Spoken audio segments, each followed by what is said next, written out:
नमस्कार, जय हिंद साथियों, कैसे हैं आप सब। आज के इस वीडियो में हम बात करेंगे और जानेंगे कि जेल क्या है, जेल प्रशासन क्या होता है और जेल कितने प्रकार की होती हैं, जेलों का अस्तित्व आया कहां से, जेलों का इतिहास क्या है और जेल के इतिहास में शुरुआत से लेकर आज तक क्या क्या बदलाव किए गए। इसी बारे में आज की इस वीडियो में बात करेंगे और जानेंगे। साथ ही आपको मैं ये भी बताऊंगा कि भारतीय कारागार अधिनियम 1870 के तहत जो जेलें बनाई गई थी वो कौन कौन सी थी। वीडियो बड़ी ही इन्फॉर्मेटिव है, इसलिए इसको लाइक करके अपने सर्कल में शेयर करके चैनल को सब्सक्राइब जरूर करें। तो चलिए वीडियो को शुरू करते हैं। तो साथियों, जेल शब्द जो है वो लैटिन भाषा से आया है, जिसका अर्थ होता है जब्त करना। तो जब किसी अपराध के विषय में किसी दोषी को कोर्ट के द्वारा जेल में रखा जाता है तो ऐसे में उसकी स्वतंत्रता को जब्त कर लिया जाता है। इसके अलावा बहुत ही प्रचलित ऑक्सफोर्ड डिक्शनरी में जेल के बारे में क्या कहा गया है कि ये ऐसे लोगों का विशेष स्थान है जहाँ पर कोर्ट के द्वारा क्रिमिनल मैटर में उसके ऊपर ट्रायल चल रहा होता है या मामले में सजा सुनाने के बाद उसकी स्वतंत्रता को जब्त कर उसको सुरक्षित रखा जाता है। अगर वैदिक काल की बात की जाए तो उस दौरान जो देश के राजा हुआ करते थे वो ही न्याय व्यवस्था को चलाया करते थे। उस दौरान केवल राजाओं को ही कोई न्यायिक आदेश या किसी मामले का समाधान करने की शक्ति होती थी और उस दौरान भी आरोपी को या अपराधी को सुरक्षित स्थान पर कारावास के तहत रखा जाता था। इसके बाद जब हमारे भारत देश में इस्लामिक कानून आया तो यहाँ पर अपराधों को 3 तरीके से बांट दिया गया। एक ईश्वर के विरुद्ध अपराध, दूसरा राज्य या समाज के विरुद्ध अपराध और तीसरा किसी व्यक्ति के विरुद्ध अपराध। और इन तीनों ही मामलों में 4 तरह की सजाएं हुआ करती थी, जिसमें कि हज, ताजीज, किसास और तासीर नाम की सजा होती थी। सामान्य अपराध के मामलों में कारावास को सजा नहीं माना जाता था। उस दौरान जेल का प्रयोग ज्यादातर नजरबंदी के साधन के रूप में ही किया जाता था। मुगल शासन के दौरान भारत में 3 सबसे प्रमुख जेलें थी, जिसमें से पहली मध्य प्रदेश के ग्वालियर में थी, दूसरी राजस्थान के रणथंभौर में और तीसरी बिहार के रोहतास में स्थित थी। आज के समय में हमारे देश का जो जेल प्रशासन है वो ब्रिटिश व्यवस्था की ही देन है। इसके अलावा मैं आपको ये भी बता दूं कि ब्रिटिश काल के दौरान हमारे देश भारत में 143 जेलें थी, जिसमें की 75 जेलें आपराधिक जेलें थी, बाकी मिश्रित जेलें थी, जिनका की इतिहास में हमें रिकॉर्ड भी मिलता है। आजादी से पहले लॉर्ड मैकाले ने ही जेल की दर्दनाक स्थिति से केंद्र सरकार को अवगत कराया था और उन्होंने ही जेल प्रशासन की व्यवस्था करने के लिए और कैदियों के रखरखाव को दुरुस्त करने के लिए सरकार को प्रस्ताव भी दिया था, जिसके तहत एक जेल अनुशासन कमेटी का गठन किया गया और उस कमेटी ने 1838 में इस मामले से संबंधित अपनी पहली रिपोर्ट केंद्र सरकार को पेश करी थी। जिसके बाद उन्हीं के आग्रह पे 1846 में आगरा में ही केंद्रीय कारागार की पहली बार स्थापना की गई और इसके तुरंत बाद 1848 में केंद्रीय कारागार की स्थापना बरेली और इलाहाबाद में भी की गई। जिसके बाद 1852 में लाहौर में और 1857 में मद्रास में, 1864 में मुंबई के अलीपुर, बनारस, फतेहगढ़ और 1867 में लखनऊ में केंद्रीय जेल की स्थापना की गई। तो ये तो था भारतीय इतिहास में जेलों की स्थापना का विवरण। और अब जानते हैं कि जेल कितने प्रकार की होती है।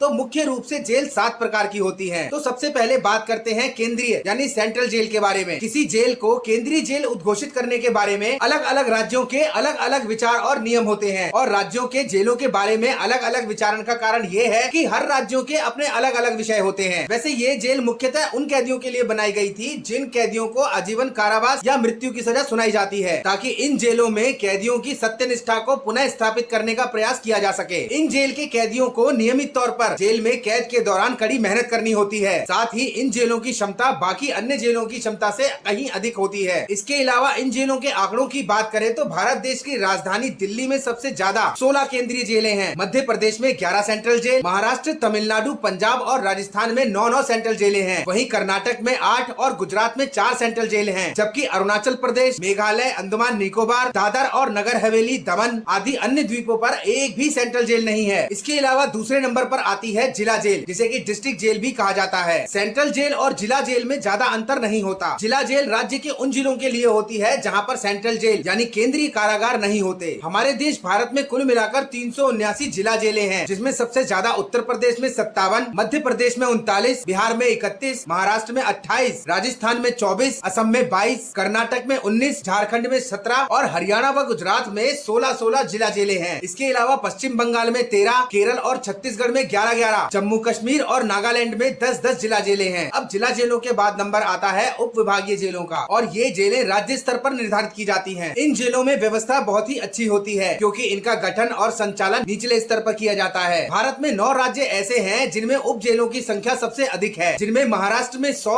आंध्र प्रदेश में 99, तमिलनाडु में 96, उड़ीसा में 73, मध्य प्रदेश में 72, कर्नाटक में 70 और राजस्थान में 60 उप जेलें हैं। इसके अलावा भारत में अरुणाचल प्रदेश, नागालैंड, सिक्किम, हरियाणा, मिजोरम, मणिपुर, मेघालय, चंडीगढ़ और दिल्ली ऐसे राज्य हैं जहाँ पर उप विभागीय जेलें नहीं है। इसके बाद नंबर आता है ओपन जेलों का। जी हाँ साथियों, हमारे समाज में ओपन जेलों का भी प्रावधान है, जहाँ किसी कैदी को बंद करके नहीं रखा जाता, वो काम के सिलसिले में जेल से बाहर आ और जा भी सकता है। और इन जेलों में केवल वही कैदी रहते हैं जो अच्छे आचरण वाले होते हैं, उन्हें समाज में सुधरने का मौका दिया जाता है या वो सुधर चुके होते हैं। इन जेलों में सुरक्षा भी निम्न स्तर पर लगाई जाती है और यहाँ के कैदियों को प्रशासन के द्वारा ज्यादा से ज्यादा गतिविधियों में लगाया जाता है। जो अच्छे आचरण वाले होते हैं उन्हें समाज में सुधरने का मौका दिया जाता है या वो सुधर चुके होते हैं। इन जेलों में सुरक्षा भी निम्न स्तर पर लगाई जाती है और यहाँ के कैदियों को प्रशासन के द्वारा ज्यादा से ज्यादा गतिविधियों में लगाया जाता है। और आज के समय में हमारे देश के 17 राज्यों में 63 ओपन जेल भी इसी तरीके से संचालित हैं। सन 2017 में सुप्रीम कोर्ट ने भारत सरकार को यह आदेश दिया था कि भारत देश में ज्यादा से ज्यादा खुली जेलें होनी चाहिए, ताकि जो कैद के दौरान सुधार वाले कैदी होते हैं उन्हें सुधरने का मौका दिया जा सके। इसके अलावा जेलों की व्यवस्था में महिला जेल भी होती है, जो कि विशेष रूप से महिला कैदियों के लिए होती है। और इन जेलों के प्रशासन के जो अधिकारी होते हैं